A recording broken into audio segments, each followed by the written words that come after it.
mövsümü gəlmədən meyvə yeməyin fəsadları bunlardır. Texnologiyanın inkişafı qida sektorunda məhsulların sayını artırdıqca keyfiyyət azalmağa davam edir. Hazırda istehlak edilən qidaların əksəriyyəti, hətta meyvə-tərəvəzlər də sağlamlıq üçün ziyandır. Bu barədə uzman terapevt Əfsanə Bayramova STV-yə verdiyi müsahibədə deyib. Təbiət təzə isindi. Biz indi hələ üst geyimlərimizi çıxarmamışıq. Çiyələyə artıq gəl. Nə vaxt gördü? Hardan gördü?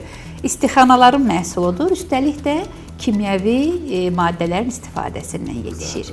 Və neçə illərdir artıq bu texnologiya inkişaf edəndən, bu istixanalarda, bu dərmanlar olandan əvvəllər çox belə deyildi. Yəni bu aylarda çox olmazdı. Texnologiya inkişaf elədikcə yeməklərin keyfiyyəti azalır. Hər ildə aprel-may aylarında çiyələkdən kütləvi zəhərləmələr olur. Həkim meyvə və tərəvəzləri mövsümündə yeməyin vacibliyini vurğulayıb. Xatırladaq ki, Azərbaycanda mövsümdən kənar istixanalarda yetişdirilən meyvə və tərəvəzlərin istehlakı ilə bağlı zəhərlənmə halları vaxtaşırı qeydə alınır. Mütəxəssislər bildirir ki, bu məhsulların yetişdirilməsi zamanı istifadə olunan gübrə və kimyəvi maddələr insan sağlamlığı üçün risk yarada bilər.